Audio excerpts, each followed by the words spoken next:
Makadi muri Zimbabwe kusangana zvekare pano pachivhitivhiti chenyu chisina mashawazi apo tinenge tichikupa nyaya dzinopisa zuva nezuva. Right, nyaya ndeyani apana panyaya kutopisa hazvina kumira mushe menyika yeZimbabwe. Right, nyaya mamiriro yakaita inyaya yaChiwenga uyo ari kunzi Chiwenga akandwa kusaidi panyaya yesuccession kuti ange achiita mutungamiriri wenyika yeZimbabwe after 2028. Right, panava muri kuziva Chiwenga anga ari mukuru wemauto enyika yeZimbabwe, ndiye munhu akaplaya role yekubata Robert Mugabe mushure mekunge iye anga abatwa paairport, asi iye anonzi anga ane tarisiro kuti ndiye achata next president wenyika yeZimbabwe, asi mahunga ari kubuda achitaura zviri kunzi hazvina kuzoitika saizvozvo zvazofambawo nepamwe. Asi panapa ndinoda kuti ndikuzivise kana ndikunzwise musoro wenyaya iyi, ndobva ndakunzwisa chidimbu muchishoma.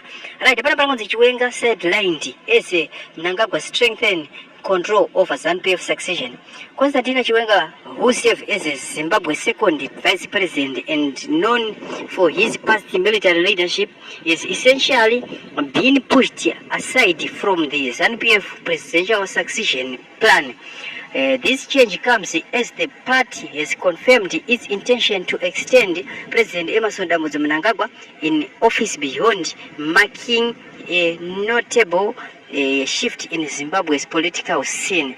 Right, boye Zimbabwe ndofunga mazinzira pane nyaya chaipo kuti ZANU-PF yazoona kuti aiwa Chiwenga aite kuti aite, asi chikakodzera ndechekuti ivo vakuda kuti Emmerson Mnangagwa angokondinya hake nejeni kusvika pa2030.